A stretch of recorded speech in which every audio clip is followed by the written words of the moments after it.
So ang gagawin natin pag nag-email na nga si Meta sa ating email account,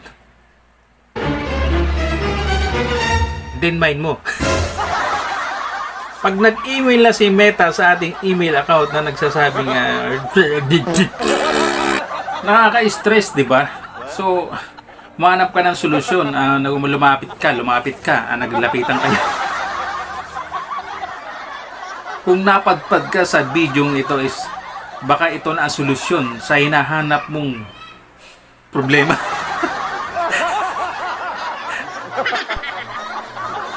Nakaka-stress, di ba? Naganap ka ng solusyon. Nakaka-stress, di ba? Tumanap ka ng solusyon. Lumapit ka sa mga taong alam mong pwede kang tulungan na mayroong alam sa ganitong technique.